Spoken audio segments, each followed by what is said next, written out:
Hey, everybody. We're back with another episode of Creators Outlet. And I'm joined by my good friend, Dustin Brunell. Dustin, welcome back to the program. What's up, Will? How's it going? Man, it is a wonderful time to be a comic fan. It's always a wonderful time to be a comic fan. But if you're an indie comic fan, it's past wonderful. We are up in cloud nine right now. I keep telling everybody, with Cowabunga Comics, I'm over the moon, and I'd rather not come back down. I mean, with everything going on, I'll just stay up there because I keep getting back up there recently. So maybe I could just hang out up there with the kid fishing. I'll stay up there for a little bit. Yeah, float up for a little bit. Right. So for those of you that don't know yet, Dustin is the creator of The Listener.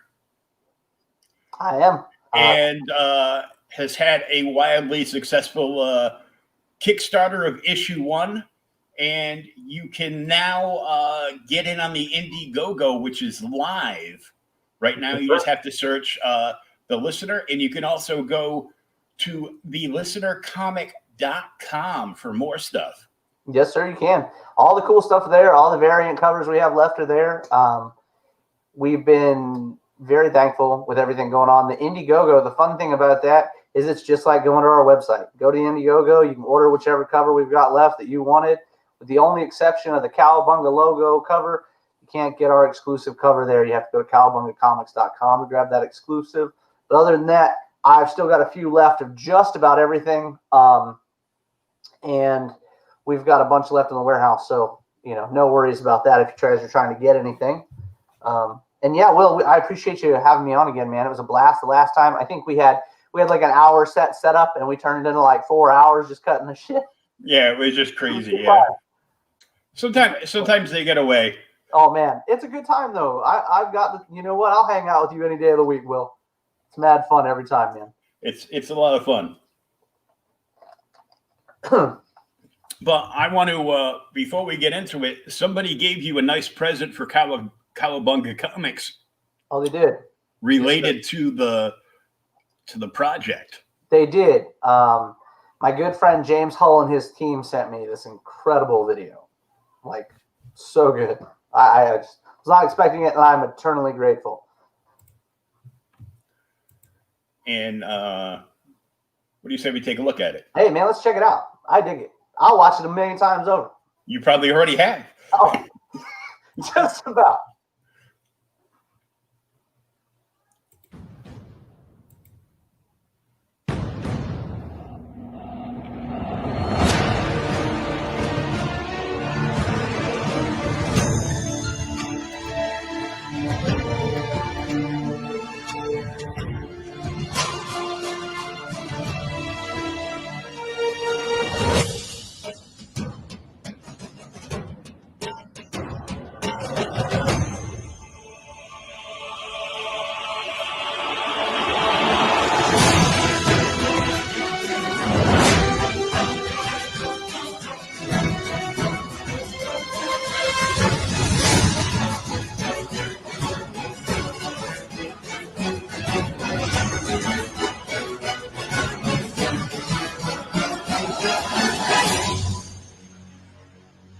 And how dope is that, right? I can't even get over that. Like I said, I watch it at least once a day just because it's super cool. That's sick. I'm telling you, when conventions get set up, you need one of those nice big concave monitors, up high behind you, with that just playing on loop. For sure. Yeah. The issue 1, well, book one has done really well for us so far. So much so that as soon as book 1 was done, we were immediately running into book 2. Like, we were already, and I know you've read book 1. I'm not going to go into any spoilers today because people are still picking it up. They're still reading it. It's still new. But I can tell you this, in March, you'll have book 2 in hand. So, I'm really excited about that. Book 2 literally picks up right after book 1 leaves off. And going forward, the title for book 2 is When Winds Weep, which references is the hounds that Addie keeps in his company in the first book, the winds. So like I said, going into the wins weep type of deal is a very cool cover to me. That title ties in very much to what goes into the second book. Now, I wanted to the first time we talked, we just like dove right into the book. Absolutely. Like I was like so impressed with the look of the book. Like I told you, it's like one of the most beautiful books I've seen since Innovation Comics was around. I appreciate that. You know, it's just, I mean, it just brought me back to like all those gorgeous like vampire books. Right, Not, for sure. Not that I'm a big fan of Anne Rice. Right. Because I don't think she wrote anything that she says she wrote. But beyond that, like all the books they put out, like when they did like, you know, Lestat and Absolutely. and Interview and stuff, I mean, they were, yes, sir. You know, the artwork in all the Innovation books were like drop dead gorgeous. Well, I appreciate that. That's very humbling. Eric, you know, Eric puts a lot of time into each page we do. So I'm very thankful to him and all the work that he does. You can be rest assured that is immediately pulled into book 2. We are he and I are on the same page and of the same mindset with how the book needs to be presented. He likes to have, if I've thought it and I want it to be felt, that's his goal and point. You know, we could work on a page for hours together, and if at the end of it I'm like, man, I'm not feeling it, you know, he turns around and he's like, okay, well, we trash it and go back to it tomorrow. You know, we'll get it to the point where it needs to be, because the listener, as you've read and you've seen, it's as much felt as it's read. Like I want you to feel all the emotions that these characters are feeling as you're going through the book. In the first book, we see a lot of Addie and we see a lot of Sonny in the first book. Nostis and Guy are kind of, you know, they're there, but you don't get much of them. The second book is they are in the forefront, the two of them, because as we left the first book, Addie was in a kind of rough situation. Well, we know that Sonny and, or not Sonny, but Guy and Nostis are not going to leave Addie in that situation. So we pick up right where we left off. But I really, I've said it numerous times before, and I can't stress it enough, that when you pick this book up, you are drawn into something. And when we got to book 2, and which will continue into book 3 and book 4 and so on and so forth, I want you to be there, so much so, because like right now we're all in this coronavirus nonsense. We can't go anywhere, can't do anything. You know, going to the movies is like just out of the question. You know, especially for me with 2 kids. You know, whether people believe in it or not, I can't take the chance with my toddler and whatnot. You know what I mean? So, one of my goals was to make it so you felt so just drawn in that you would get a good experience reading this. You know, if you read the listener, it should be in a place where you're by yourself. You have a moment, you know, to soak in everything you're getting, because there's so many nuances that if you speed through it, you're going to miss them. You know what I mean? You know, they talk about things like chess and whatnot, and a thinking man's game and this and that. The listener's a thinking man's book. You know, there are nuances to PTSD and stuff that if you don't pay attention, you will miss them, because it's something that not a lot of people experience. You know, and I'm happy that not everyone experiences traumatic, you know, things in their lives. But that's not what we're looking for. I'm not looking for happy days and rainbows and stuff in my book. We're telling stories that are a little bit on the darker side of things, you know. Much on the darker side of things. So, you know, we joked. The whole team has joked numerous times about splash pages, and I'm a fan. And I've mentioned being a fan before. I love it. I love 90s comics where I open them up and halfway through it there's this badass panel that goes across both pages, and it's just gorgeous art, and you get that up close in your face, and I wanted you all to have that in the listener. And we did 2 in the first book. There is one in the second book, just to show scope. But there is a lot to be said about the differences in the first book and the second book. The first book, I wanted to show you that I could take you places that have been done, but in a more visceral way. Like when you see someone get killed in a story or in a movie or anything, we're desensitized to that now. Society has made it so we've seen it, we've done it, and wrote the book on it a million times. But my splash pages aren't just to show you that visceral factor. It's to show you how gnarly the act is. It's cool, whatever, blood, gore, yeah, yada yada. We've seen it, but like I said, we've not gone into a feeling, and that's what we've attempted to give to everyone as they read these. That's why you'll never see any text on our splash pages, ever. I refuse to put text on splash pages because I feel like it takes away from the moment. It takes away from what you feel when you go to that page and you flip it over. And that's why you'll never see any of our splash pages on ad campaigns either. It's some of the best art in our books.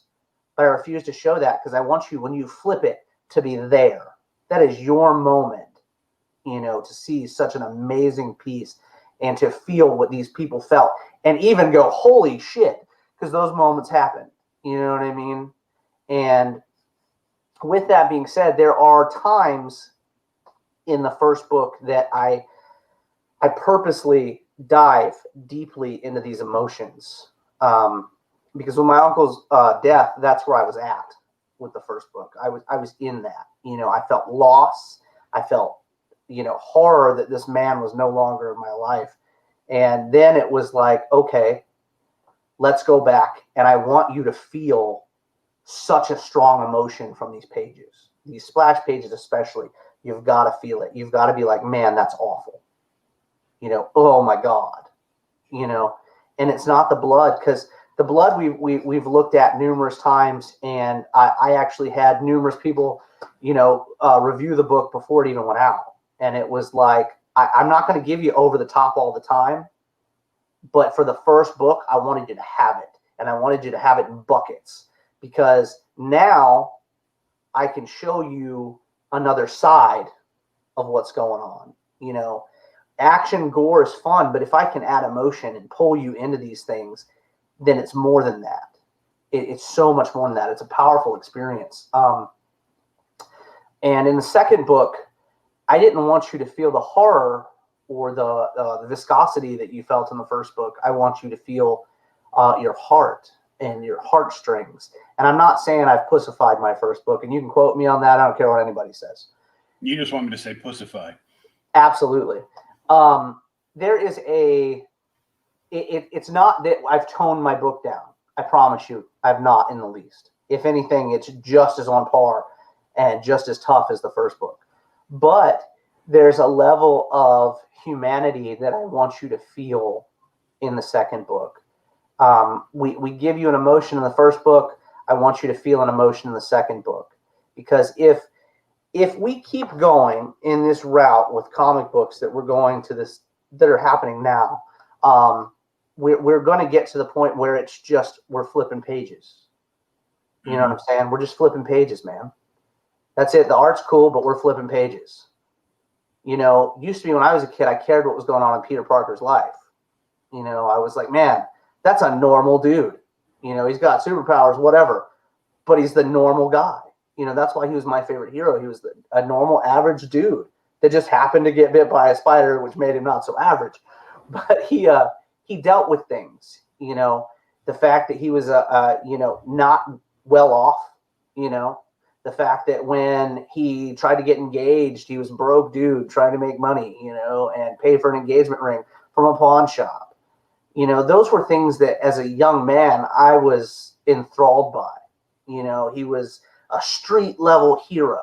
The X-Men were cool. They had powers and all this other crap. But Peter was an average guy, which made me think as a youth that average people could be okay in this world. They're normal human beings. You didn't have to be hyper rich to have a good life, and a normal life. So with the listener, I felt like it was important to pull those feelings out of you. And with book 2, we will. I cried writing book 2. Like, I bawled. I'm not going to lie. I bawled writing book 2.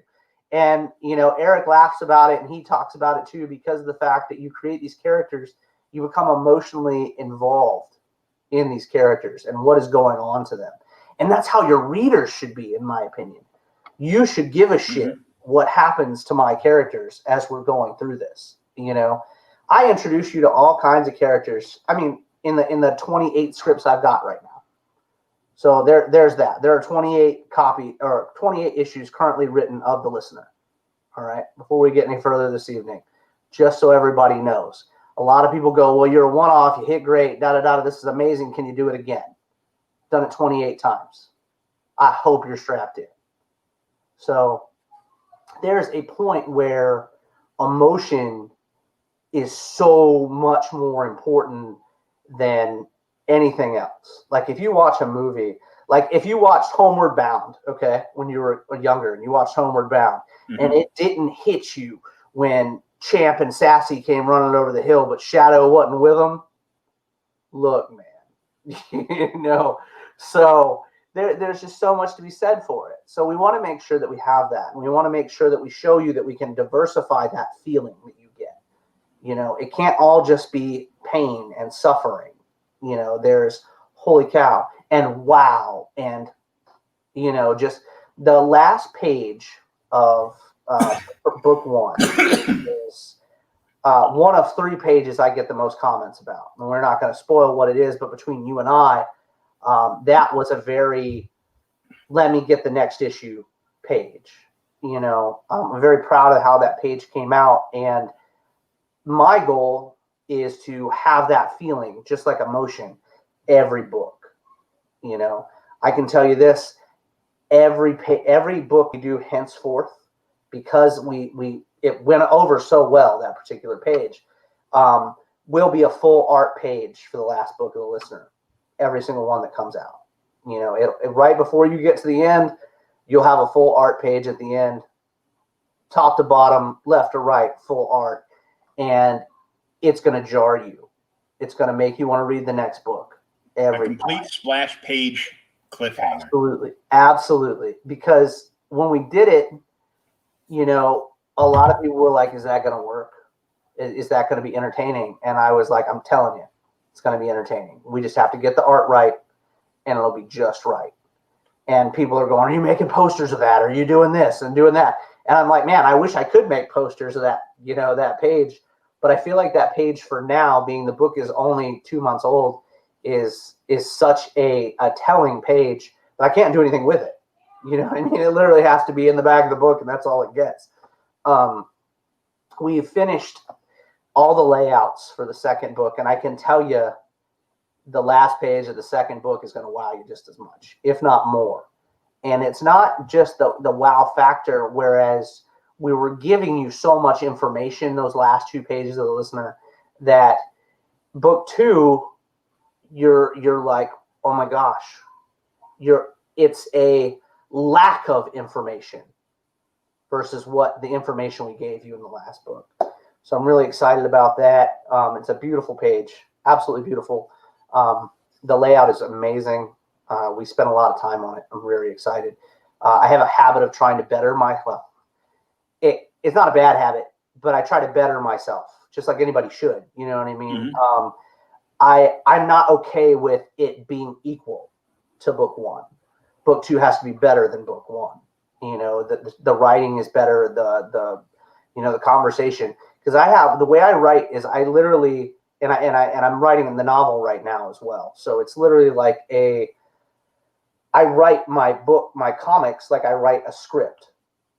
And so it's hard for people to read my scripts, and even Eric, that's one reason that we work together, because it's hard for him to go to see what I'm writing, because it's literally like a novel that I'm writing for you to take a page from, which is fun because I don't have so much to do now for my novel. But there is a sense of foreboding that we left you with in the first book. we left you with a very heavy sense of foreboding.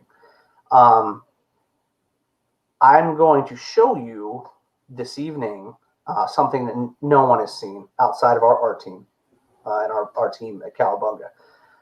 The very first page for book 2, the completed first page. There is no dialogue on this page, but I wanted to share that with you guys. I thought it would be a fun thing to do because we're still a couple months out, but I thought it would be a fun thing to show you guys where we're at, how it's looking, and it's stunning. Like I was floored by it when we sat down to do the work. Let me get that right now, all situated.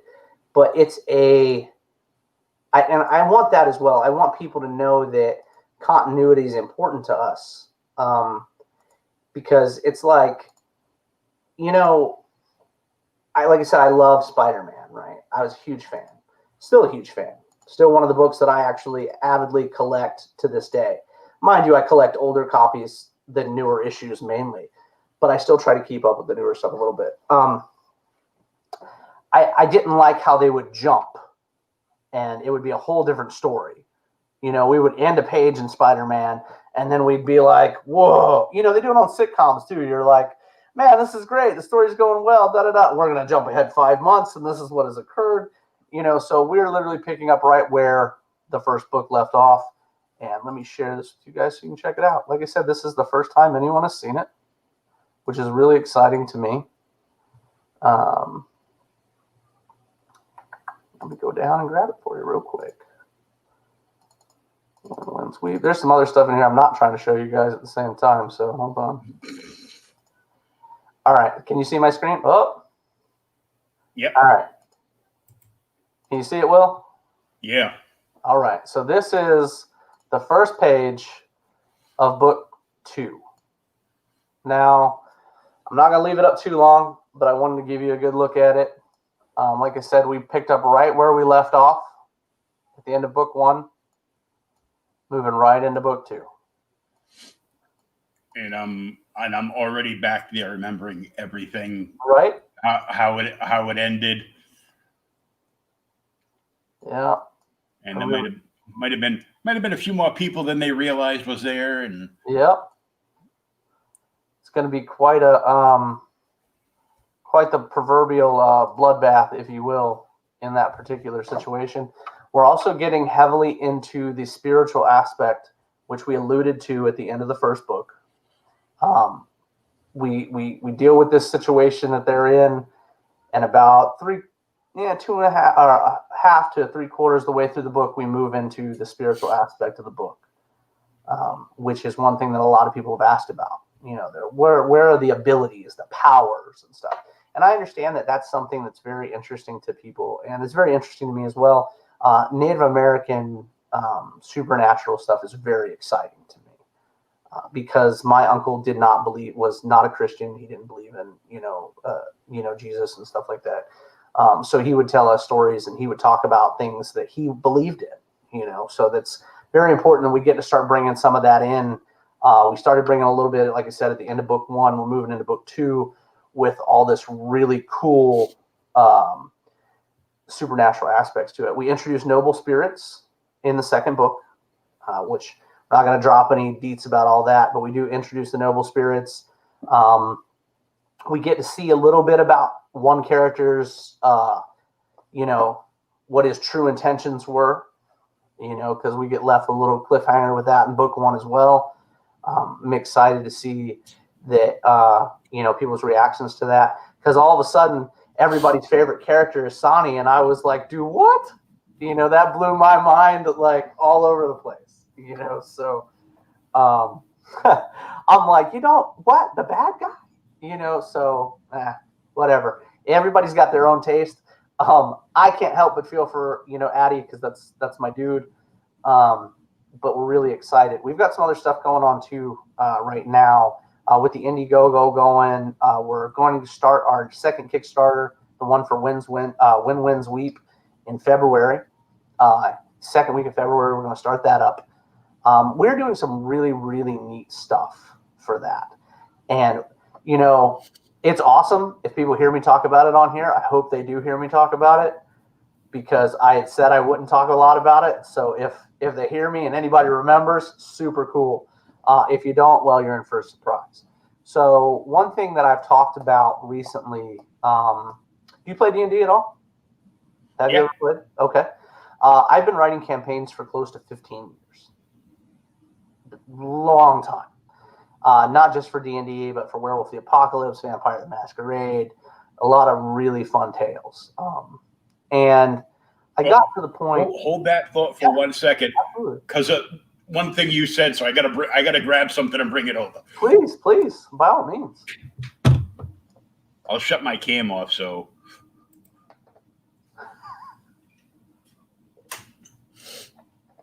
Well, if anybody has any questions, anybody that's listening, I am more than happy to answer any questions anybody has about the listener, comics in general, the state of indie books, anything like that. I am more than happy to talk about.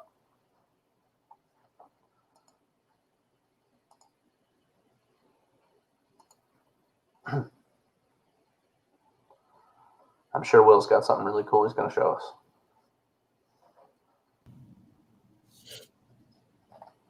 Before I put my headphones on, I know you can hear me because I got a big. But I had this hanging up on my wall since I was like a young dude. Oh man, how cool is that? How cool, man. I used to love the handbooks. I mean, see, now I got to put my headphones on because I can't hear what you're saying back. I've always been a fan of the handbooks, and the art in the handbooks has always been absolutely phenomenal. And this was just like so badass. Absolutely. And my cool. they sent this like in the previews pack to my LCS. He's like, yeah, I'm not putting that up because he doesn't do any of the any of the gaming stuff. Gotcha. Okay, for sure. And I'm like, can I have it? He goes, sure, here. I'm like, there you go. Woo-hoo. Right. He goes, well, yeah, it is a cool poster, but we can't do anything with it here. We don't sell, we don't carry white. I think we got for probably 5 years, there was one guy that subscribed to White Wolf magazine through us. Oh, gotcha. Because he was buying some of the D&D Forgotten Realms comics and stuff when they were making them. Absolutely. Back to our youth when it was called, it went by the initials of TSR. Oh, right. Well, then back then it was also White Wolf. It's not White Wolf anymore, so I don't even know who's doing it now. You're muted again, my friend. Anyway, there we go. Like we were saying though, so I decided to do something very interesting, which is gonna, if people are paying attention to the conversation, like I said, and listening to this podcast, they'll learn a few things that may or may not be leaked any other way for the Kickstarter. I've run so many games, it's not even funny. I've done so many homebrew games, it's not even funny. So I've decided for this Kickstarter to do a listener game. I'm in. Oh, I know. So I've got, what I'm going to do is I'm going to invite several people on, and then I'm going to, we're going to add it as a tier in the campaign. It'll be a pre-purchase tier. There'll be 3 tickets. It's going to be tickets. We're going to play for 2 hours a week for the length of the campaign. So the tickets are going to be, I haven't set a price just yet. So, but with the tickets, they'll get a CGC copy of Cover A, 9.8, and it will be a yellow label signed by the team. And you'll also get a seat at the table to play with us in the very first game of the listener. So I'm really excited about that. And there are a lot of other neat things going on with that, with the campaign we've got going on. But it's going to be a lot of fun. We'll do it through StreamYard. I'm going to see if we can't set it up so that you guys you'll be able to see the dice rolls and stuff like that. A really nice UI so everybody can see what's going on. And a week out, I will send out my my rules for the game. Mind you, it is a very short game. It will only be 8 hours long. So I'm creating pre-made characters for everybody. So everybody will have their own character to play. How you play them is your business, but you will have a background and everything else. I'm very excited that we are giving 3 tickets away. So it'll be a group of us creators playing with, fans. So, and podcasters. So I'm very, very excited about it. And for those of you that don't get to play in this particular event, like I said, I understand 3 tickets is very few. I get that. But for those of you who don't get to, there will be something else very interesting coming in the near future. So I wouldn't get too worried about not getting to play. With that being said, do you have anything for me, Will? Or do you have any questions or anything? I know I've been running off at the mouth for a minute. Well, that's what I'm supposed to do. I'm supposed to lead the conversation and then let it float out into space and let the guest talk. Is that how that goes? Okay. All right. I'm because y'all know I can talk forever. That's true. But if you have questions, because I'm more than happy to answer. Because I sat on CromCon 10 for almost 30 hours this past weekend. Yeah, I missed that. I was I was on there for about a half an hour to an hour, I think, and then the rest of it I was incommunicado. I've never flown because I won't get on a plane, and if I did and I wasn't in a wheelchair, and I actually did fly, the first TSA agent that would ask me was, "We need you to take your shoes off." I'm like, look at me. I'm 450 pounds. If there was a bomb in my shoe, it would have gone off in the first fucking step. You're a mess, man. You're a mess. Yeah, it works best that way that I'm a mess, Right. No, I'm with you. So like I said, I mentioned earlier, I am writing a book, and it will be out third quarter this year is my goal.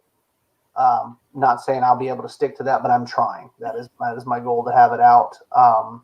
Is that the novelization of The Listener? Yes, sir. Absolutely.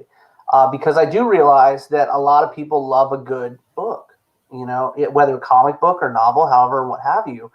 And not all of them like both formats. You know what I'm saying? So I want to open up the listeners' fan base to another group of people. And I promised I would when I started doing this to begin with. I was like, you know what?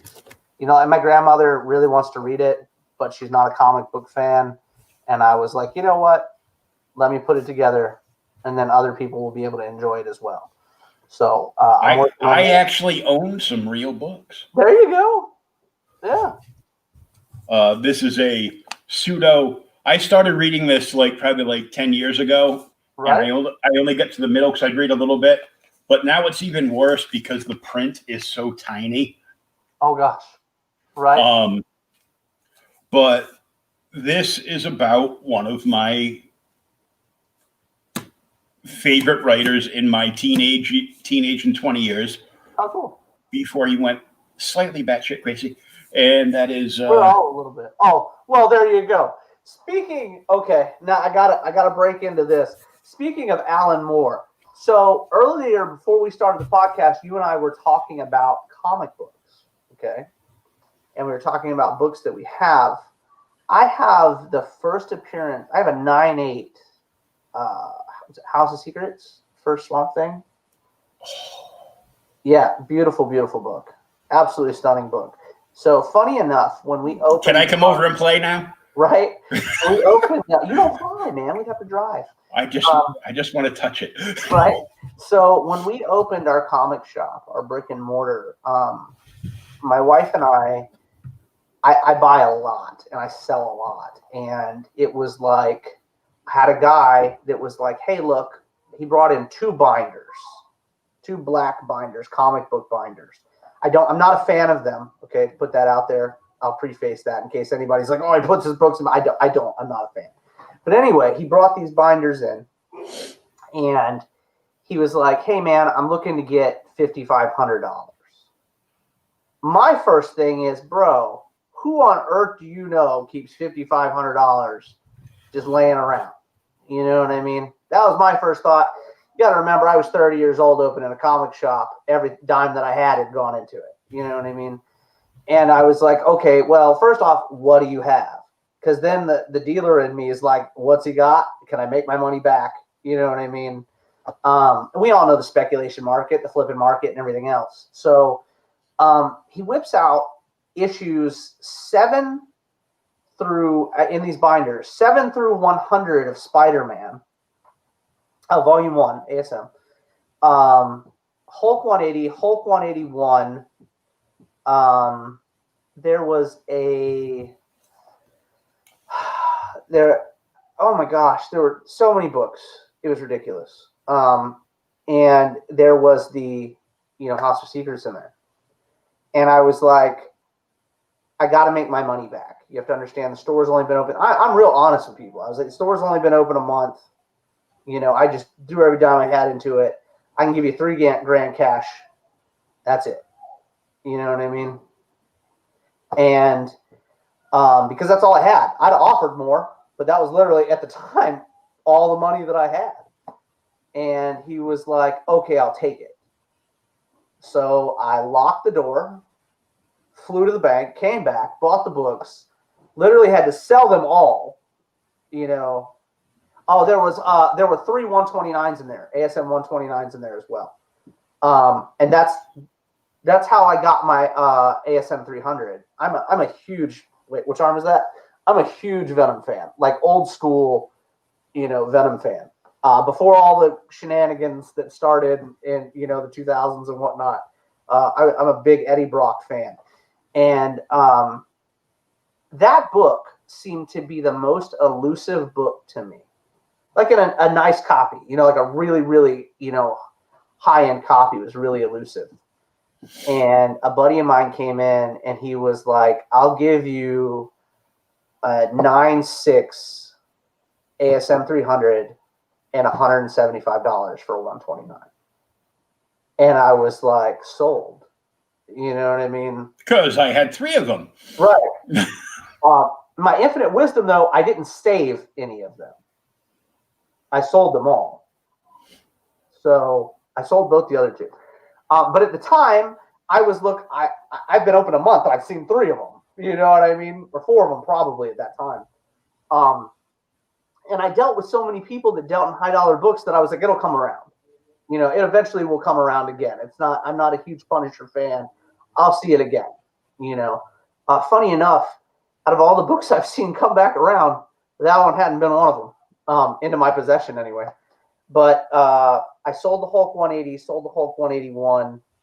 But anyway, that's where that, first Swamp Thing came from. And I kept it. I was like, I'm never going to find this book in this quality without breaking my bank. You know what I mean? So I was like, I'll snag that. There was Ninja Turtles 2, 3, and 4 first prints in there too. We kept those. But then, you got to remember, those books, though, have not shot up in value till very recently, past 2 years maybe. Before that, they were still within reach for a normal person. Now Turtles 1 is going for like a normal unmarried person. Yeah.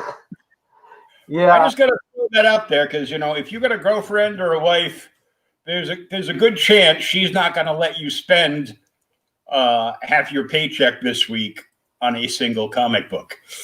So I got to say this because I don't say it enough. I try to say it as much as I can, but I'm eternally grateful for my wife. I left a 6-figure job and 5 years short of retirement to open my store.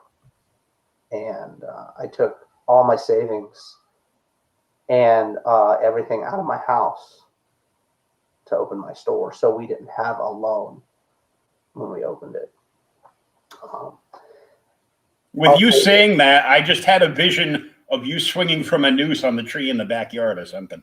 No, man. Heather was so helpful. I mean, she literally was there day in and day out,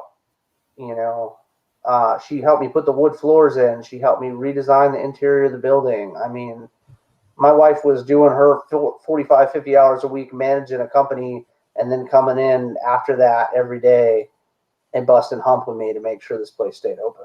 Wow. And I was, like I said, I'm eternally grateful. I'm eternally grateful now. I mean, I need one of them. Right, man. Hey, look, if she had a twin sister, I'd hook you up. Because there's lots of boxes here, and it's tough for a cripple guy to get to all of them. Right. I can imagine. I busted out in like the last 2 weeks. I busted out like 2 rows. There's literally, I'm literally from what you see here, right, which you can't really see, but it goes from the wall behind where my monitor is, so where my hand just disappeared to past that pole. So it's like a good 9 feet. Yeah, you got some boxes there, man. And they're stacked about 5 feet high, 7 rows that way. Then there's 5 more rows over there. Man, I bet you've got some cool stuff in there, though. I bet you've got some cool stuff. Well, I just showed you that poster. Absolutely, that's what I'm saying. I still have the original Peter and MJ wedding poster. That's too cool. It's 90s, right? Early 90s. Yeah. Oh yeah. It's not in the shape it was in, but still cool, man.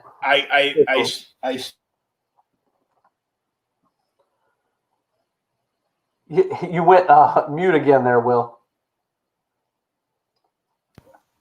I would buy like weird stuff at the stores. Right. For sure. Once in a while, just like, toy speculating. Yeah. This was like long, and I worked for Toys R Us. Awesome. KB Toy. Oh, they hated me. Oh no.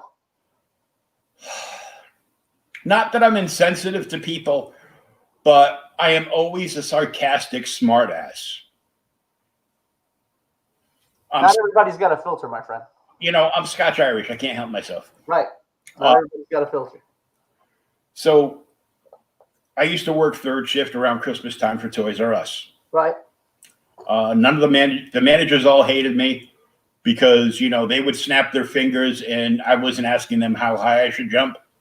Oh, for sure. I'm like, yeah, I know. I was like 19, 20, between 19 and 22.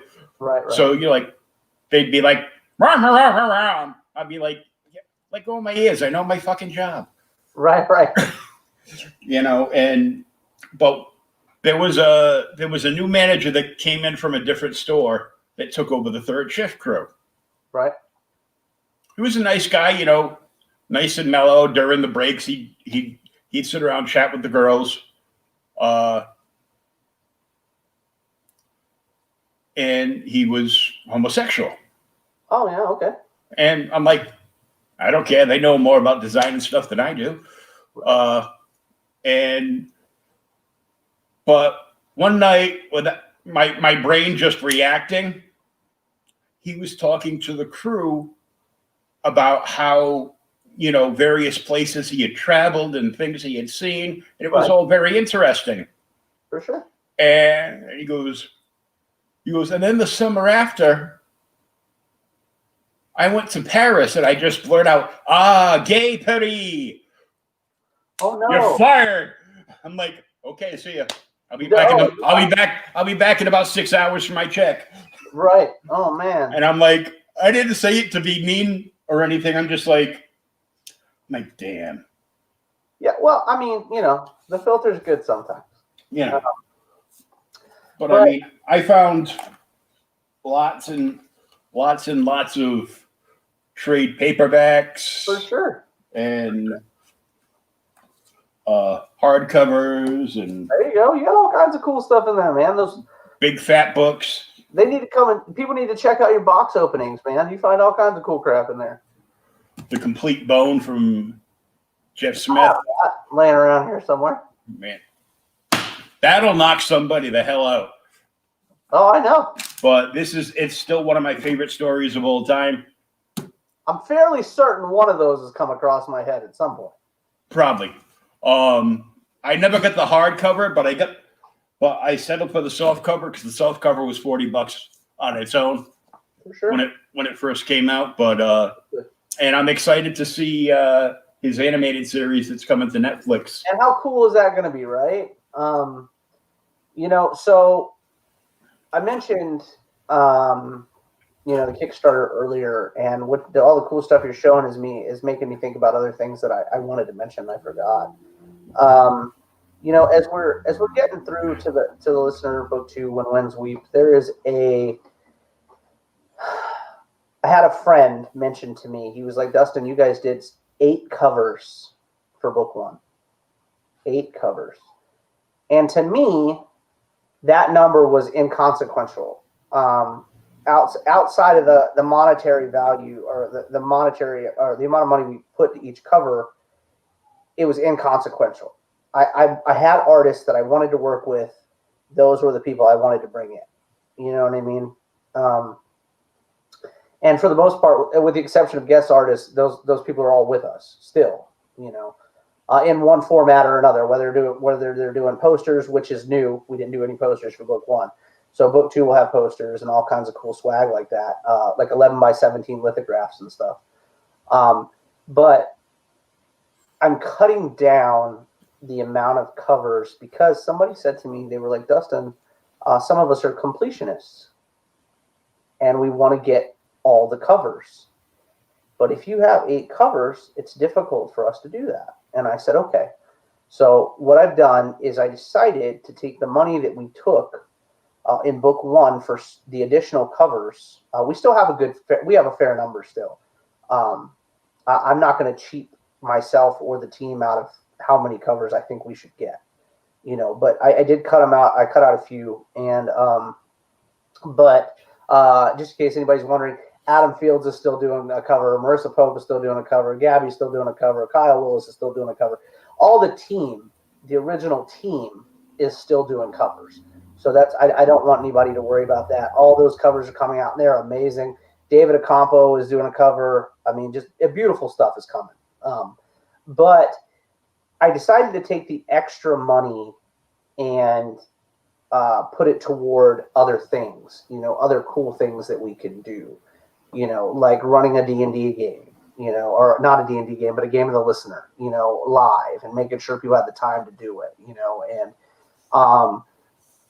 I've got a bunch of really cool ideas that we're doing with our marketing team and stuff like that for the second book. I didn't do, what are they called? Stretch goals for the first book. I had no idea the first book would do as well as it did. I was excited. I just wanted to break even. That was my goal, and to be able to produce the second book, but for it to do as well as it did, it was just like, okay, well, now we need stretch goals. I was ecstatic just to meet my goal. You know what I mean? So now there's going to be swag involved. There's going to be, some other cool stuff. This is also a first because I like you, Will, very much. So I'm going to tell you about something really cool that, we haven't really talked about at all. Like at all. So the only people that are hearing about this, right now are the people that are on here. And I will not answer questions about it before the Kickstarter. We won't talk about it again. So take with it what you can. Action figures? I'm not talking about those yet either. So you're on my Facebook. You saw what I asked everybody about the other day. Is there a company? You can go back and look through it. I asked about a company and nobody answered me. So that was a good hint to what's coming on for that on that side of things. But I am doing a limited 30 print book run. It's going to be a higher tier cover for the list. Not cover. Higher tier pledge for the listener. Much higher tier than what we normally would do. My highest tier right now was $100 sketch cover, which is actually being worked on right now and is absolutely stunning, I'm sure, by Kyle Willis for Lorenzo Flores. But it's going to be higher than that. Do you remember in the 80s, early 90s, when Polito put out leather-bound books? Do you remember? And he also put out fabric-bound books, and he did some really neat stuff when it was Coffin Comics back in the day. You mean Chaos? Or yeah, actually, yeah. Well, it's Coffin now, right? It's called now. It used to be Chaos. Absolutely, absolutely. Because he was doing Lady Death, but this guy was involved. Absolutely. So I love Hermes. So anyway, I am doing a 30-book leather-bound run, and it's going to be incredible because it is not book 2 of The Listener. It's involving The Listener, but it is not book 2. And like I said, we're only doing the 30. Outside the comp copies and the thank you copies, there will be only a 30 print run.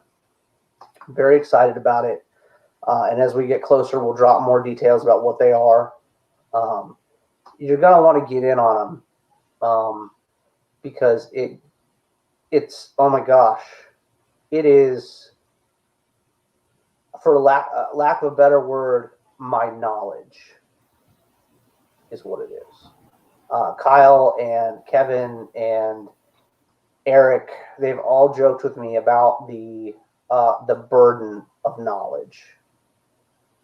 And the more I heard about the burden of knowledge and the more I wanted to talk about and the more I wanted to share, that I realized I couldn't, because I wasn't trying to spoil what we were creating by giving away too much.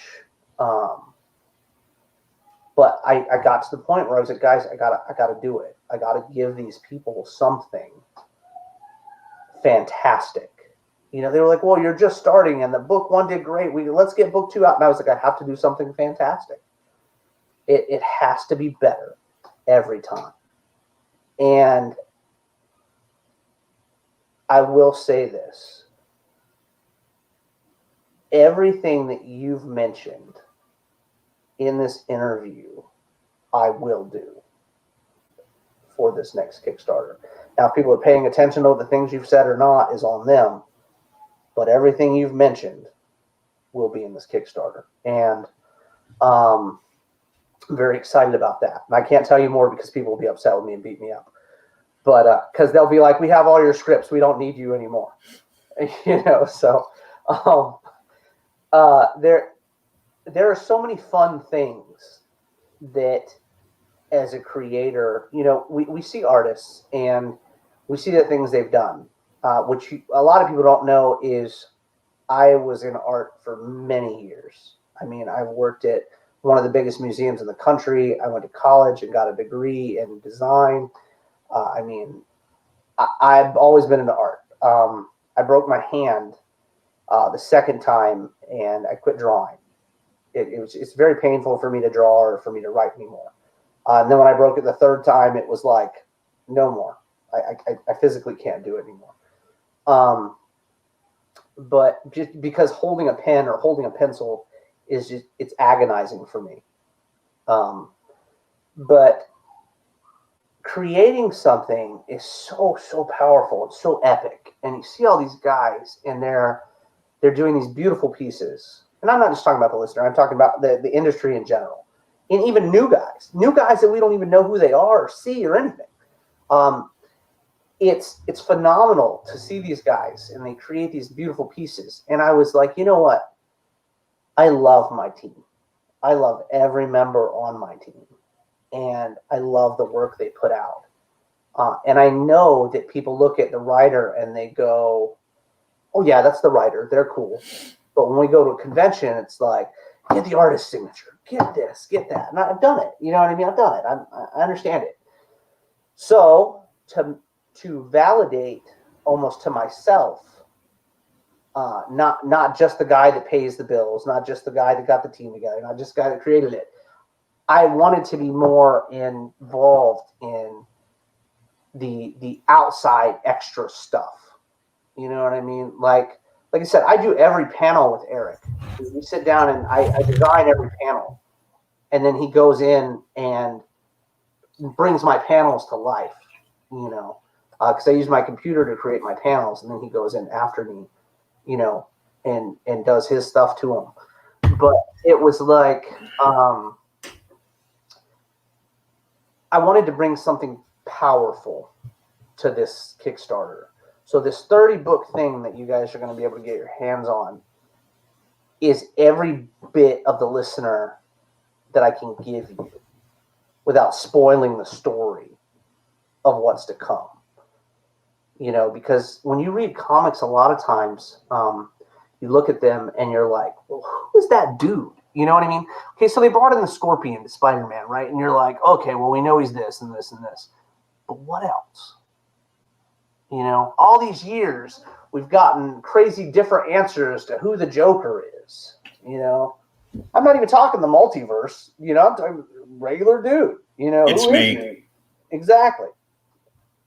So I wanted to give you guys things that could help you relate not just to the listener, but the other characters in this world, you know, because there are many, you know.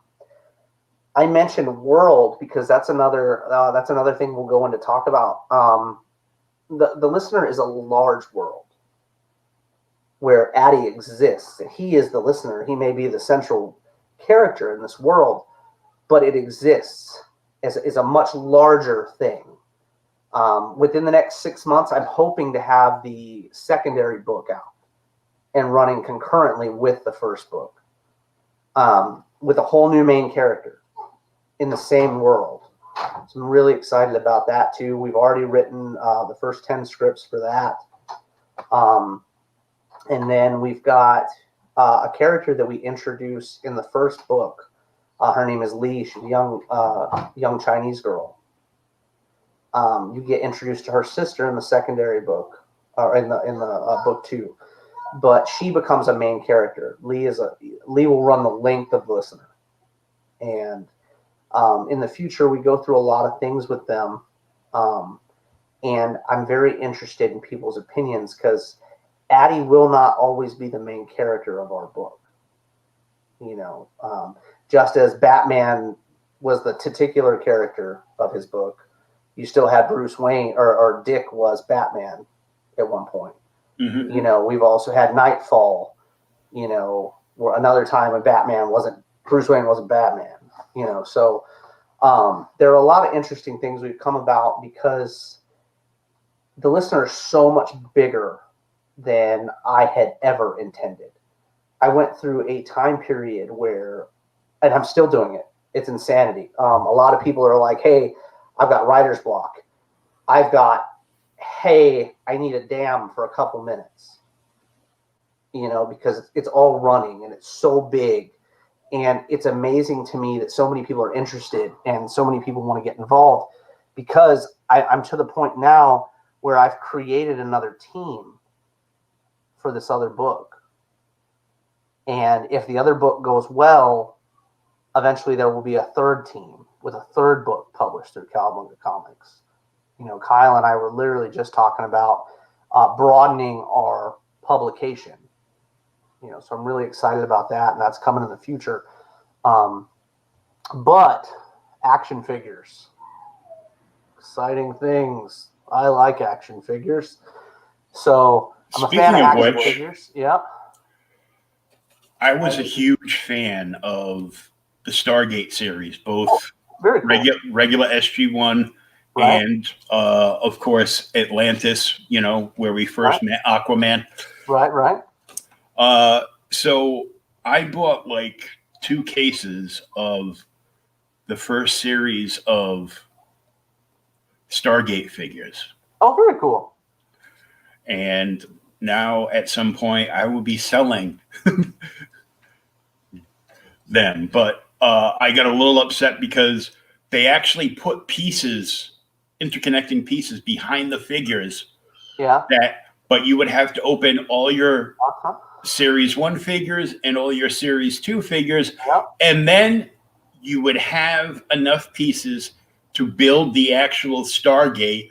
So you would have a backdrop for all these figures that you have now opened. And But when I bought the full case, because you know from having a brick and mortar, there's inner cases and there's the actual case, which usually is made up of 2 to 4 inner cases. Right. Well, because I bought that, it's at the tip of my tongue, but I can't remember the demo that the toy company shows the board of For sure. what, the very first version of what they're pilot? going to make. The pilots? The figure pilots? Yeah. Here's one of those of Jack O'Neill. Super cool. That's awesome. The vest ended up being molded part of it. And I've never opened this box. It's not sealed, but I've never opened it, even though it's like a little. Well, yeah, for sure. This way, it's a little bowed down the bottom, being in storage, but it's never been opened. So I'm thinking his machine pistol is there. So I'm thinking further down is a walkie-talkie, probably, in a Zach gun. Very cool. That's like a demo one. I've actually got a Jim Lee Hush set, Batman Hush set, like this big. Nice. And it has one of these, then one of the mock-ups of this painted, and then the final figure in there. Plus, it's got Jim Lee's signature on the certificate of authenticity inside. Yeah. And it also has an original Jim Lee Batman sketch in there signed. Wow. And I didn't realize it was signed. I thought it was just, like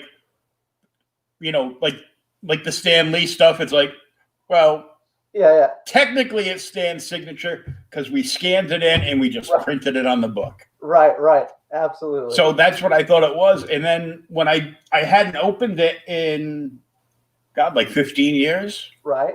Till I opened it on one of my unboxing videos.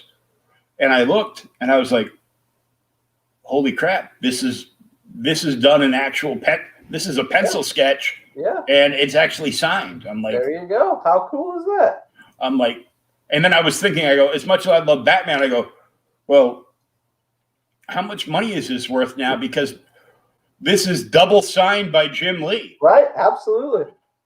What would it cost you to get Jim Lee's signature now? Like, oh my gosh, a lot.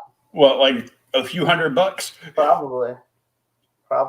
Because he doesn't leave the ivory tower that much. Right. Well, he just did something amazing for Christmas, man. Did you see that? He was going around and giving people sketches. Like, just giving, like Santa Lee was walking around giving people, like he would show up at their door and give them a sketch. But you had to put in for it. Like, it didn't cost no money. You put in for it, and he was. Well, I wish I would have known that. Yeah, how cool, man. Yeah, I could have tripled the price of that Batman piece. Right. Yeah, he was going around and literally he did sketches beforehand, then going and handing them out for Christmas. That was just really, really cool. So we're going to do some head sketches, I think, this time around. We did a couple head sketches on our blank covers for the first campaign. This second one, we'll be doing a few more. Kyle just sold his original art for his cover to Javon Jordan. That was pretty cool. Well, the Indian in the cupboard painting. Yeah, absolutely. I figured he did when I saw that post of him holding it out. I'm like, I go, oh, some lucky SOB just bought it. Man. Oh, I wanted it, but it was just like piece of history. Absolutely. I mean, painted on the newspaper the day after Pearl Harbor. I was just like, that was epic. I'm going to tell you this. He just did a cover for an exclusive cover for book 2 for our buddy James Hull and his company over in the UK. And it's stunning. It's Kyle has had some really, really cool ideas coming out for these covers. It's absolutely beautiful. It does have Lee on the cover. And it's stunning. I think it's really interesting that Kyle did Lee and Marissa is doing the older sister on her cover. So both these characters will get their first cover appearances on the same book. It's pretty cool to me. Well, when you mentioned Lee going forward in the series, Mhm. it made me think of towards the end of season 3 of Cobra Kai. See, I've not watched it. All right, everybody talks how amazing it is, and I'm just like, those were the bad guys, man. What? Those were the bad guys. I don't know. Let me tell you, season 3, and these aren't my words, but I agree with him like 1,000%. Rylan Grant, Right.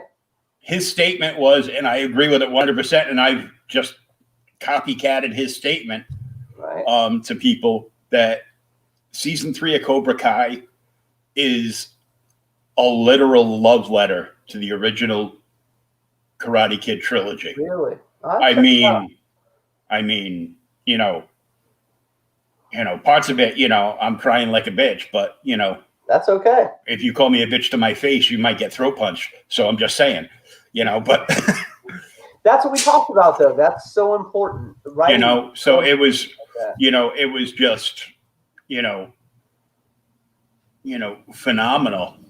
I'm glad to hear that. And I'm just like, and it reminded me, because you definitely, I know you're busier than hell. The episodes are only a half hour long, and there's only like 10 of them. Oh, I'll check it out, man, for sure. But because there's a character that reminded me of Lee, because it's the character in the season was a little girl from Daniel's past how interesting. that you don't remember, but before he catches it, and because of who this little girl, not who she grows up to be, but who she knows in the reunion that it caused, as soon as they get like this far away from being, oh my God, and he blurts out her name, you know who it is right away. That's awesome. You don't know her name, but you know the scene and what happened. Absolutely. And of course they flash back to that scene, and it's like, I'm like, man, this is awesome. That's too cool. Well, I take a stance with Lee as a character. I love her character. I love her character and the listener so much.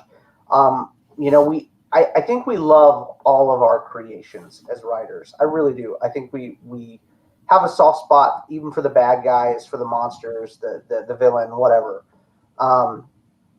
And all our characters, our main characters, are long-running characters for the most part. I don't think that I remove.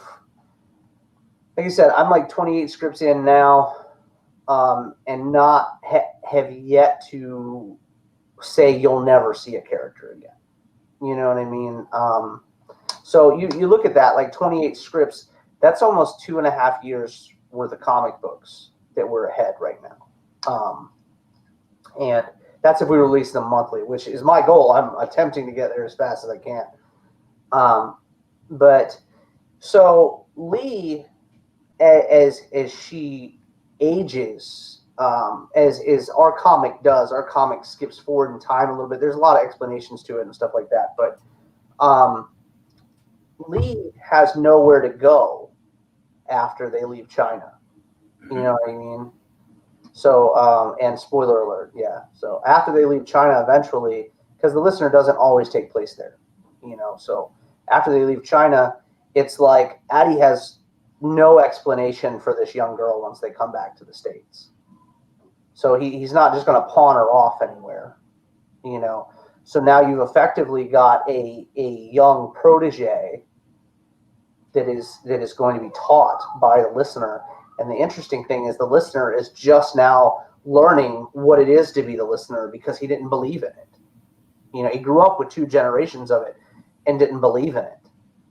So now you've got him trying to understand himself and what it is to be the listener and train this young girl, to live in this life that he has inadvertently pulled her into.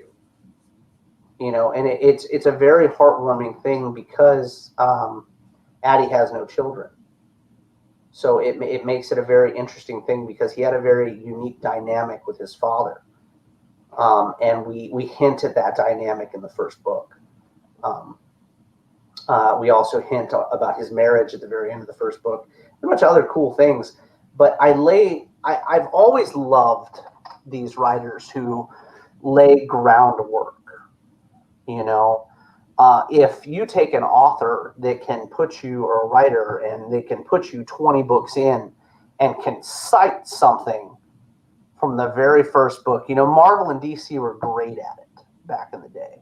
You don't really see it too much anymore, but back in the day, let's not get into what we don't see in Marvel DC now. Well, you would get your actual, you know, book number, panel number that you could find this information from. Yeah, they don't want to pay editors anymore to, right. You know, to actually research stuff. You know, well, the editor wouldn't really research it. The intern would go find out what book this was in. Right, right. You know, he goes, I know it's in this title. Just go back through the hard copies and figure out where it was so we can put a footnote in. Absolutely. So, and that's that was always, and we talk about it on Thomas and I talk about that all the time on OK Boomer the podcast, because all we're doing is talking about old books. Right, absolutely. And him and I, well, you know, because we're two old guys that love comics, so we bitch a lot. And I can understand that. And one of the things we bitch about is not getting like the little editorial notes, right?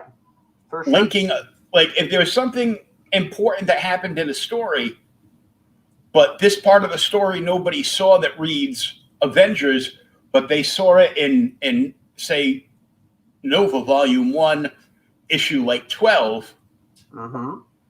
I think that's pretty close to it, where Angel crossed over and Beast was there. So, you know, I'm just making this up, but you know, somebody like Archie Goodwin would put in, you know, as seen in, and there'll be, you know, if there's more than one book that it pertained to, there's like an asterisk for the first book and 2 asterisks for the second book. Absolutely. And it's in there because people used to go and buy back issues. Absolutely. I have 40,000 books at my house right now. I love them. That was my biggest sale thing in our brick and mortar.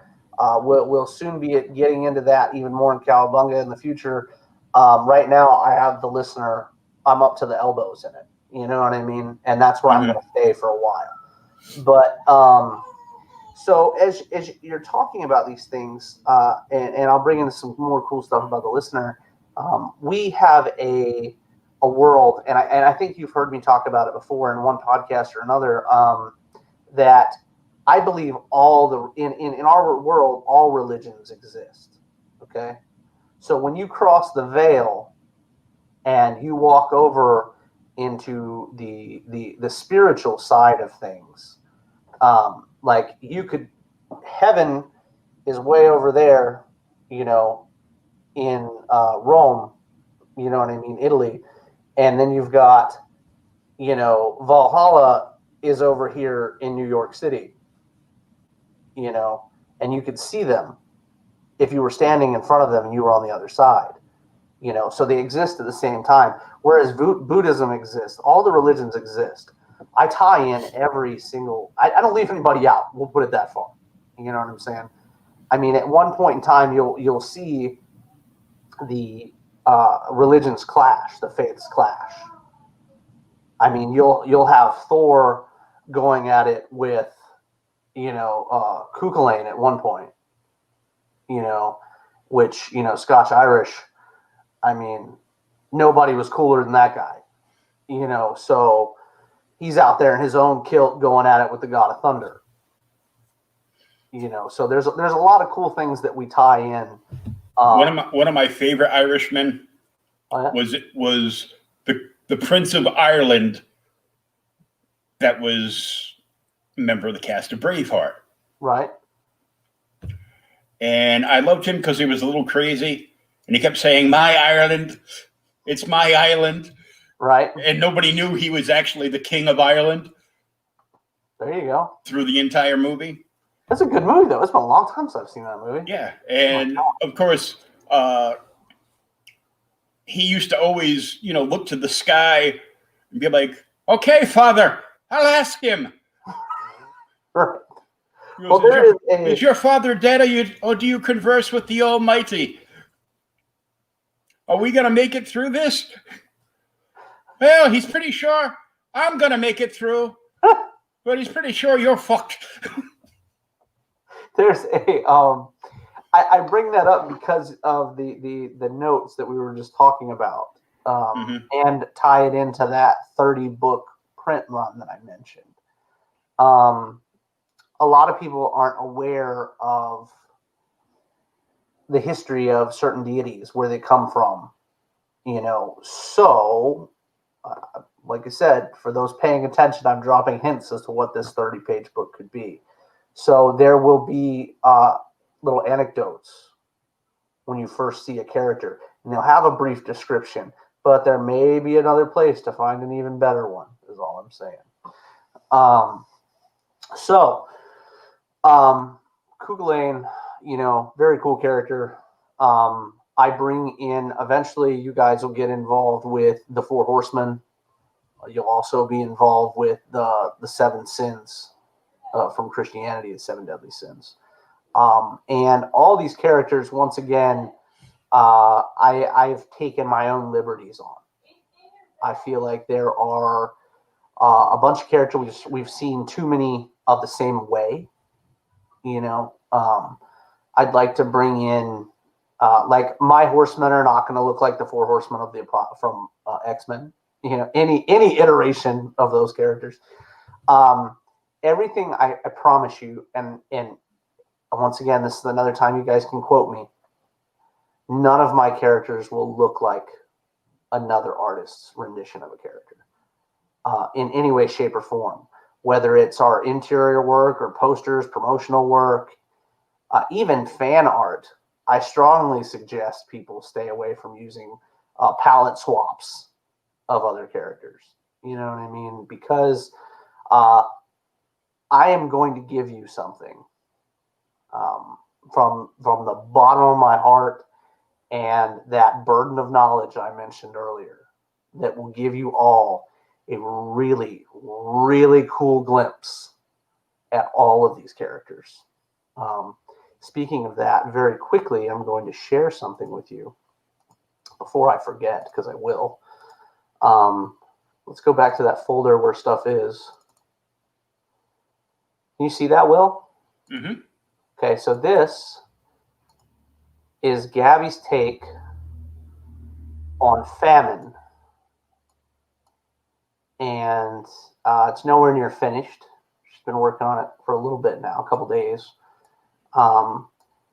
But my take on famine is the same thing with the rest of the horsemen, is that they are spirits that imbibe a body. They take over a body, and they all resemble attributes of what you would expect them to resemble.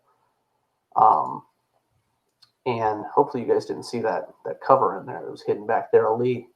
Not that I was doing that on purpose. Not at all. So I'll go back and freeze frame it later so I can see. Right.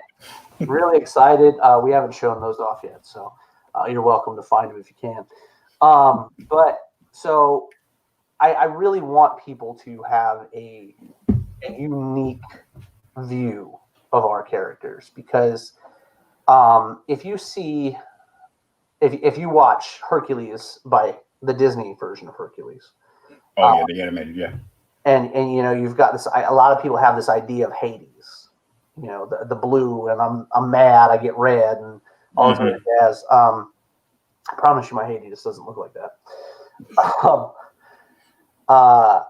Hades will be another interesting outlier in the listener, because I believe the character to be a truly neutral, talking in D&D terms of things, neutral character. Even a lawful neutral. It's not Lou Ferrigno or Arnold Schwarzenegger. It's Hercules. It is Hercules. Where are you pulling these cool things from? right over here. That's amazing. A good buddy of mine, David, knew I wanted his autograph, and this is going back like 30 years ago. Man, that's cool. And he was going to a show up in Boston, and I couldn't get out of work, and I didn't want to get out of work because 35 years of the strip club business. Oh God. Who wants to give up looking at free TNA that actually give you money? Right. Every time a friend of mine would be like, bragging, just got a great new job, and we're hanging out and they're bragging about how great their new job is. I'd be like, yeah, well, naked bitches give me money. And they'd be like, shut up, the next round's on you. I'm like, okay. I just wanted to show something quick because this might spark another thought. Maybe. Since we have good guys and bad guys, in basically every story. And of course, from what I've seen of just the first book, I'm sure there's good spirits and bad spirits. There are, absolutely. So, which made me think, because I found this poster from 2003 from Knights of the Old Republic 2, the video game. That's a good game. And this is the light side of the poster, because in the game you had the choice of decisions you would make, and you could stay on the good side, or if you were a favor of the Sith, you could just flip this poster over. Man, I loved Revan. Man, I don't care what anybody says. I'm a huge fan.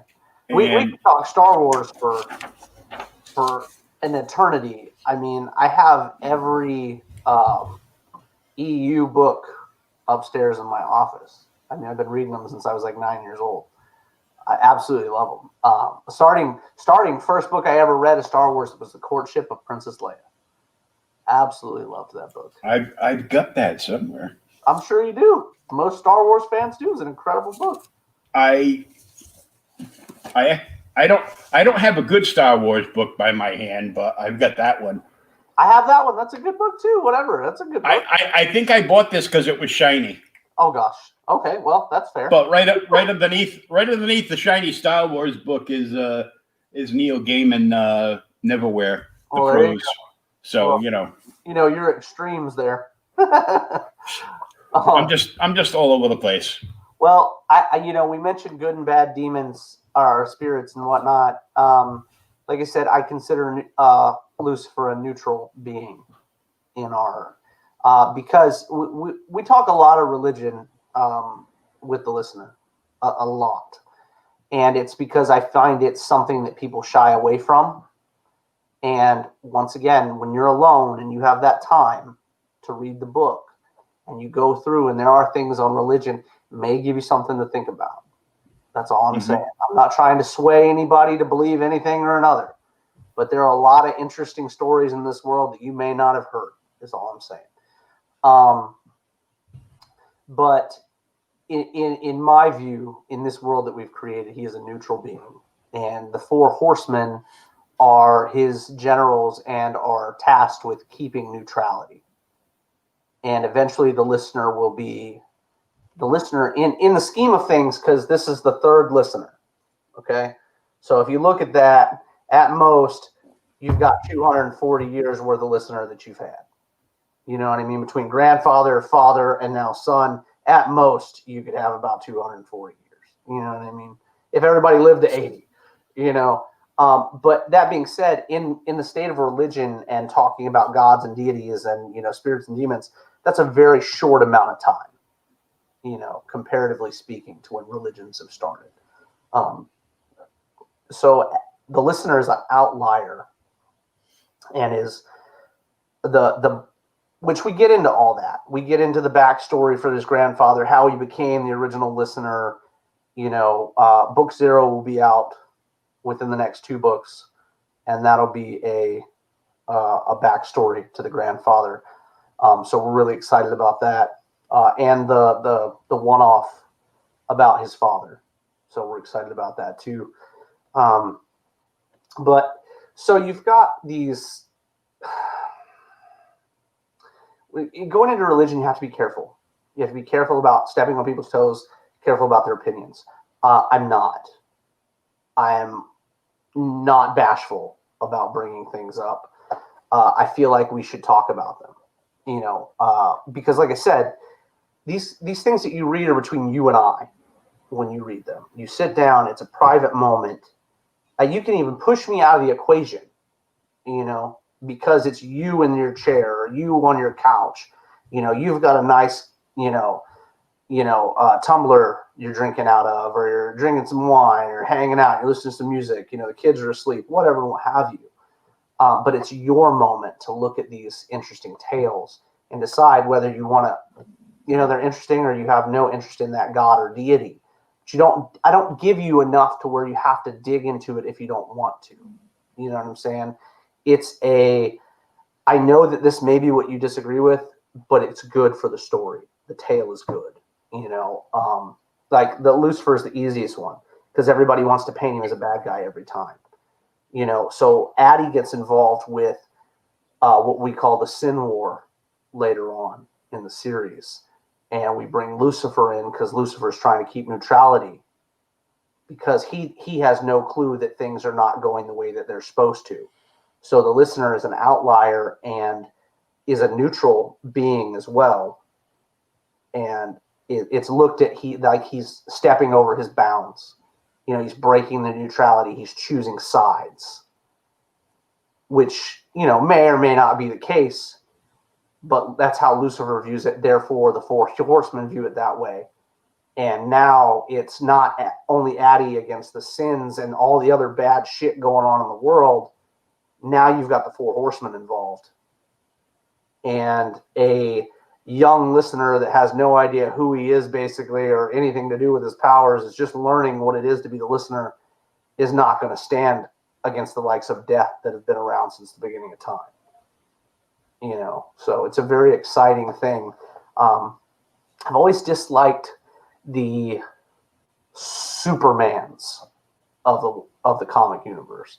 I mean, Clark's cool. His story's cool, but when you add an overly powered hero, like the Sentry, you add an overly powered hero to the mix. I don't give a shit who you are. You should not be able to go toe-to-toe with the Hulk in his angriest form.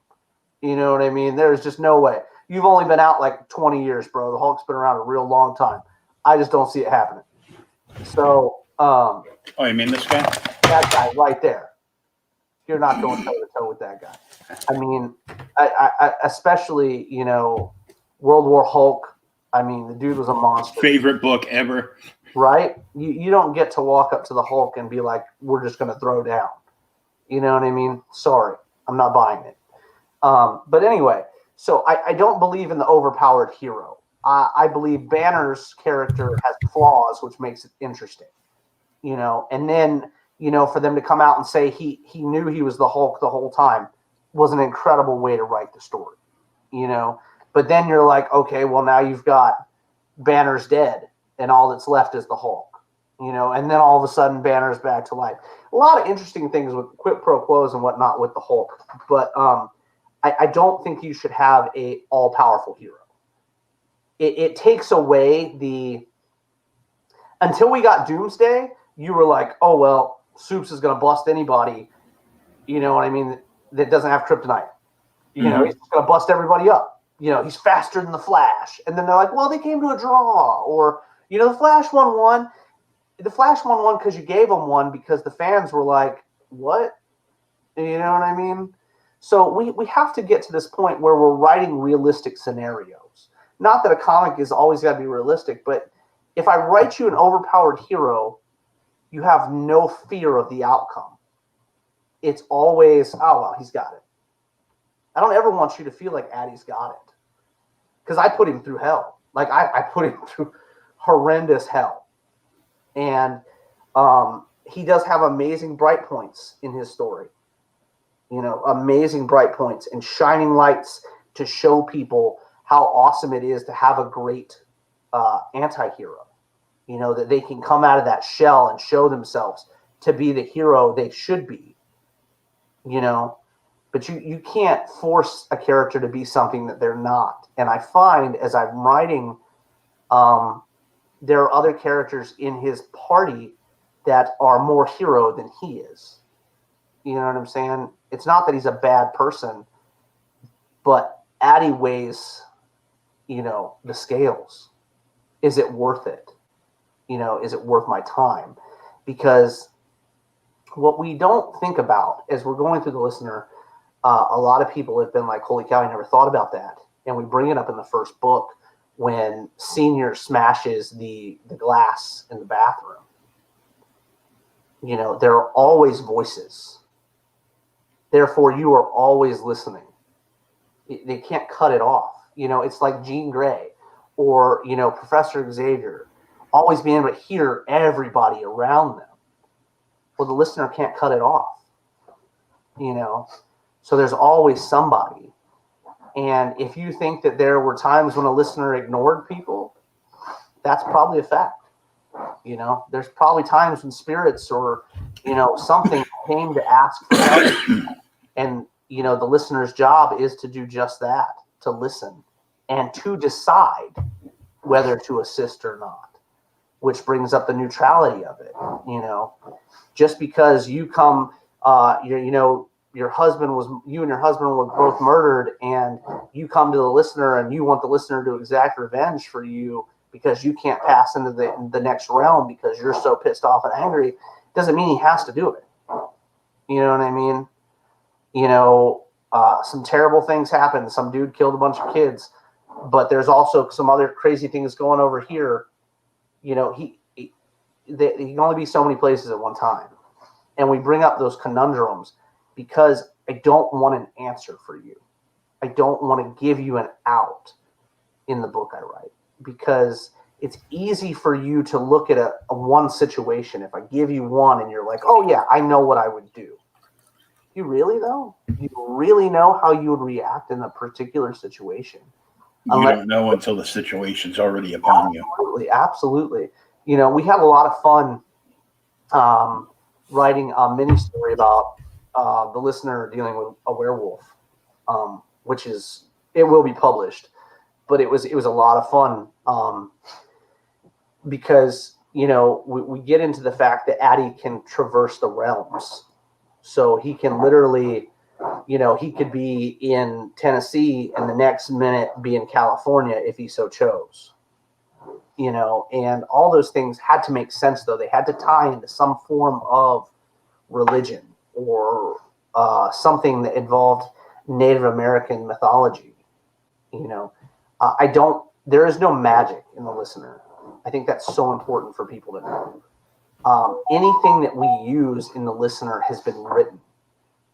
It is literally, with the exception of the listener himself, with that character and his abilities. Everything else has been written somewhere in a holy book or an unso holy book. All these things. A lot of people believe that items carry power, names carry power, faith carries power. We bring all those things up in the listener because I wanted to bring it to a down-to-earth level that if I quote something out of the Bible, not everybody will know it. But if you do, it's very interesting to you. If I quote something out of the Quran, it's interesting to you. It's not something that people would. I mean, I don't have anything out of the Quran. I'm just using it as an example. Mm-hmm. But there are texts that give us so many interesting things. There's a particular fleece that lots of people have talked about for a really long time. Those are neat things to me. I felt like I said, with it being what it is and the title of the book and where the original stories were coming from that I modified and changed, I wanted the stories to be told again and the stories to be heard again. I think one thing that I found very interesting recently was Moana. I think Moana was an incredible film, and I think their portrayal of Maui was awesome. But I think the coolest thing was they involved the fish hook. Mm-hmm. In every single, I think there's 4 different religions that talk about Maui. Every one of them, there's a fish hook. I'm not saying I added the vagina with teeth that killed him. I just think it's really interesting. You know what I mean? You didn't know a vagina with teeth killed Maui in a certain religion, but it did to them, you know. And to bring that up is interesting. You know what I'm saying? Women are always killing us. Oh gosh, that's not where I was going with that. But you know, there are things that we don't talk about. You know what I mean? Like you could talk about David and Goliath to somebody, and they would have no idea that didn't practice, you know, Christianity or didn't grow up with Christianity. You know, so it's like, and didn't watch that animated show before they went to church every Sunday. Absolutely, you know. So Davey, you know, a lot of our main villains come from different religions and different mythoses and different places. So it's very fun for people to go, holy shit, that's so cool. How did you create that? And I'm like, dude, I updated that. You know what I mean? That was a story you hadn't heard before. And that's what's so much fun for me, is to find all these things and to twist them and warp them to fitting in the world that we've created. You know, I mean, you could be walking down the road and Thor just like reaches through the fabric of reality and pulls you into another realm. You know, it's interesting to me. You know, the idea of bringing back these stories that people haven't heard before, and even educating myself in things that I had no clue about, you know, or where certain things came from. You know, we go into the, you know, the skinwalkers and stuff, and, you know, wendigos and all that fun stuff. I knew those, but I didn't know that like werewolves were like a Celtic Scots type of thing. That's where that originated from. We go into all that. You know, we go into vampires. You know, I go into, you know, really cool things like I don't know. I'm giving you a lot right now, but there's a certain Ripper in the UK a while back that I bring into the story, because once again, when you're bringing into gods and deities and, you know, mythology and stuff, there's nobody tell me I can't, which is the most fun part about it. Well, that doesn't make sense. Okay. Well, it may not make sense to you, but it's very interesting that people that focus on these things and learn about these things, you know, not everybody. Person from the UK appeared in an original episode of Star Trek too. There, yeah. See. I'll have to ask Kyle about that. That's his jam. I was a Star Wars guy. I didn't do much Star Trek. That's his jam. I'll have to ask him, and he'll think that's funny, so I'll bring it up to him. But you know, I've tried to create these things that draw different people to them. Like their issue 0 also deals with Addie's joining the military. Okay. He was drafted, didn't have a choice. A lot of people dealt with that. You know, not so many people nowadays, but people before have dealt with that. You know, being there's actually a picture of Les on the back of my book, which I think is very interesting as well. A lot of people have asked me who it was. That is Les, my Uncle Les. But anyway, so when he joined the military, like I said, it wasn't by choice. It was something he had to do. So killing people was not something Les felt like he was doing for the country. It was something he had to do. It was just like breathing air. He had to do it to survive. That's what he did. So we get into a lot of that, you know, in the comic book about what Addie is going through, why he's in the military. You know, did he have a choice to join the military? You know, one of the biggest things was, are you really going to tackle racism in a comic book? And I was like, yeah, why not? You know, I'm tackling religion. I could sure as hell go into racism, you know, because it happened. I don't touch any of that stuff. And that's the most fun about it. I don't touch any of the personal stuff. The racism, all that, it all happened. Those were true events. It wasn't stuff that I didn't have to spice it up to make it interesting, or I wanted you all to feel this character. And the more, I'm trying to think of the word to use, the more intimate you are with Addie, the more you can feel every situation in the book. You know, yes, we go into a Mythbusters almost type of deal with hunting demons and monsters throughout the world. That's fine. But there's always so much truth written into these tales that I write about. You know, they always talk about how there's some speck of truth in every story you hear. You know, I bring up all that stuff. You know, one of the things that we brought up that Heather and I got, she's behind me. She's also my editor. My wife is my editor of my book, reads everything that comes out first. And I love her to pieces, but she's a grammar Nazi, and I'm glad she is. But there are things that we touch on that even she was like, I don't know about that. And I'm like, you know, we have two kids. I have a 10-year-old and a 2-year-old. And I get into things that generally aren't touched in comic books. You know, Todd McFarlane said it once. You know, he was like, I do it because it needs to be done. The stories needed to be written. I felt like they fit with Spawn. That's what I wanted to do. And I feel like that is the most epic thing you could possibly do to yourself. You know, you see all these artists that stick true to what they want and the designs they want to do. This is what I want to write. This is what I want you to read. Because if I feel it, you're going to feel it. You know, and the like things that eat children or kill children, I don't shy away from them. If the stories say it, I mean, I do a whole. We're going to do some really interesting things. Put it that way. I'm gonna give my horse away, and Kyle or Kevin is going to beat me up. So, anyway, I mean, that's all I've got, man. I'm pretty. I could almost hear Kevin grinding his teeth through this entire chat. Yeah, I feel like that whooping is coming. But I wanted to give everyone enough to understand what they're walking into. I've given hints. I haven't given away the cow just yet.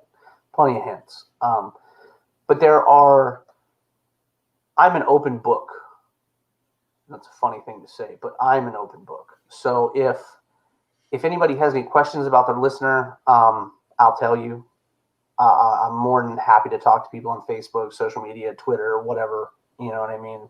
I'm learning how to use Twitter and Instagram and stuff. I'm not a big social media guru. I'm learning, so feel bear with me if I'm a little behind on those kind of things. But Facebook is up all the time, just because it's the easiest way for me to contact people and people to contact me. But you know, Will mentioned it. You can go to www.thelistenercomics.com. I tend to put stuff on there, and also www.thelistener.xyz. I update that as well when I get the opportunity. I'm a little bit behind on the XYZ because it is the older website, and the .com is easier for people. Not many people do a .xyz. They do a .com, whole different animal. But there's a lot to come. There's a whole lot to come in this world. I'm very excited. Very, impressed by our team. I'm very thankful for our team. I'm thankful for Will. Will's been super cool to me. Read the first book before the first book was even done. Read it when it was sideways. I'm really, really thankful. Took me a day and a half to figure out how to read it straight. I'm really thankful for everybody involved. I'm thankful for the amazing friends I have in this business that have come out and been like, you can do this. I would like to tell everybody, though, from the bottom of my heart, you can. You absolutely can. All these great writers and all these great artists, they just needed that one break. That's all they needed. I'm not saying I'm a guru at this or anything like that, but I've got an amazing group of people behind me. They're telling me I can. And with all those people behind me, I'm here to tell you, you can as well. Anybody can. You just have to put your heart to it and your mind to it, and have realistic expectations about yourself and the situation that you're putting yourself in. If I didn't have a loving wife that worked full time right now, I definitely wouldn't be able to do this for a living right now. But in the future, I'm hopeful. I'm very grateful for all the feedback we've gotten, all the people that have purchased books. I'm thankful to James Hull and his store over in the UK. They're getting an amazing cover by Kyle Willis for book 2. This is my first book. It is. It is not my first story I've written, but it is my first published book. And to have such a large outcry was unexpected. I mentioned that. And it's incredibly heartwarming, and it'll lift you up to a place you couldn't even imagine being before. Oh, for sure. There are times when, we talk about fans on a few podcasts. Fans will change your life astronomically. You may not sell a book for 3 days, 4 days, but when a fan comes in and tells you you've done something good and they appreciate it, it will change your whole aspect on everything. I write for myself and my family and my friends, but I think everything I write is almost a love letter to the fans and the people that have enjoyed this and the people that have pushed me to continue doing it. I think I put the book out to 15 people when we first got it done. And that was the make or break. I sent it to people I didn't even know. Like me. Yeah, to get their opinions. I mean, I didn't even know. And that's the scariest part. You're treading in water because your friends and family, we may think they're honest with us, but they love us. You know what I mean? They do. They love you and they want to help you and they want to support you. But when those reviews start coming back, man, and they're fire, they light it under you and they push you to new heights. I couldn't be more thankful to Will and to every podcast we've been on. We're about to start doing more podcasts here shortly. I think we're on like 8 more this month, and then we're doing our own podcast too. So we're very excited. We're going to make sure we pull Will on for our game nights and stuff. So if you're a fan of Mr. Pace, make sure you keep up because we're gonna wear him out a little bit. It's going to be CromCon all over again. Oh man, we enjoy his company, and I'll drop a tidbit for you. A parting tidbit this evening. We all know Phil. We love Phil. Phil is on the team for my second book. Just so you guys got that little tidbit, and that came from here first with Mr. William Pace. No one else has heard that yet. So I'm really excited about that and excited to tell you guys on his show. Phil is an amazing human being. We'll also be working with David Acampo for that secondary book. Super stoked. And then we're also working with a couple other people to get that situated. I don't want to drop too many names because a lot of these guys have got other projects they're working on at the same time. So look forward to a secondary book in the Listener this year. So we're building our universe. So you have the Listener, and then you'll have the secondary book, all from Cowabunga Comics. And with that, I appreciate you, Will. Thank you. Thank you so much for having me on your show. And on top of that, there is also the Listener group on Facebook. There is. And you guys can get on there. Fun thing about the Listener group is if you ask anybody on there to shoot the shit, everybody on our team is on there. I think with the exception of Gabby because she's not a big social media person. But you'll get to see plenty of Gabby as well. She's a lot of fun. But yeah, you can message anybody on there. We'll always answer. I know Kyle's on there a lot. I'm on there a lot. Kevin's on there a lot. A bunch of our guys have weird schedules and work a lot though. And, that was one of the things that we had to accept when we were pulling these amazing creators, into our team was, hey, look, we're busy a lot. And, like Marissa Pope, Marissa's doing so much work and it's incredible. She's coming up on, working with DeBalfo and whatnot. She's doing really, really good. And her schedule is slam packed. That says a lot for a new artist coming out these days. You know what I mean? So we're really excited at her success. Super glad to have her on book 2. Amazing cover for book 1. She did a cover with Neil on it. That was a lot of fun. So we're ready for book 2. We're ready for Adam Fields to come back. He's doing really well right now. He's got a lot of projects of his own going on right now. Always. So, yeah, super busy dude. So if you don't see anything from our artists and stuff or myself, it's just because we're real busy. But we do go out of our way to make sure we answer questions, any messages we get to the pages. Like I said, no one's ignoring you. We're always listening. It's just a lot of work right now. We're literally, myself am on every team in the listener. So we have 3 projects going on right now. Which is absolutely insane to me. 4 projects technically. Oh Lord, there was a 4th one. So yeah, 4 projects technically, and I'm writing all of them. So I'm really excited about that. And we're really excited to bring you guys into the world of listener. And if you shoot good buddy William Pace, some comments, we'll make sure we answer those. And if there's anything that we can do for you, just let us know. We're really excited about the indie community right now. And if you've got a book, you want to shoot the shit with me, let me know. If you have questions about writing a book, you want to just talk, hang out, we'll be starting a podcast for the listener this week coming up. And that'll be with me and Kyle Willis. The first one's going to be Thursday night at 8 EST. Next week, we'll make sure we get that all shared out to you guys. But yeah, man, that's what I've got for this evening, Will. I appreciate you so much for having me. Hope I didn't talk your ear off too much. No, not too much. I just kept like grabbing stuff and throwing it in front of the camera. Oh, that reminds me. Oh, that reminds me. That's right. That's right. Well, now you got the thing I didn't tell you with the spec stuff is when I worked at KB, I started speccing on the original line of Barbie superheroes. Yes, sir.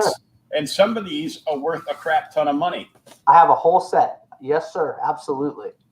That's the Bruce Timm one, and then of course Wonder Woman. These are the original 3. Isn't there a they added Harley Quinn, Poison Ivy, and somebody else, didn't they? I have upstairs. I got them all. Yeah, that's awesome, man. Most of them. And I got excited one night when I was watching Comic Book Men on A&E that a couple of women went into Kevin's store with some of these. Yeah. And they kept some, but they sold a bunch at like almost, 75 or $100 a whack. And I'm like, I will sell these in a heartbeat. Absolutely, man. Keep that Bruce Timm though. That's a good one. I got the Bruce Timm Art Germ variant on the Supergirl cover. So very cool. That's a serious book, man. Oh yeah. I just want to remind everybody because I am also available on ageofradio.org. So as soon as we're done with this, I'm going to be downloading the audio version of this, and it'll go up there. So anybody that's listening to this on Age of Radio, come over to Creators Outlet on YouTube, and you can see the cool images and that cowabunga of a commercial that was made for the listener.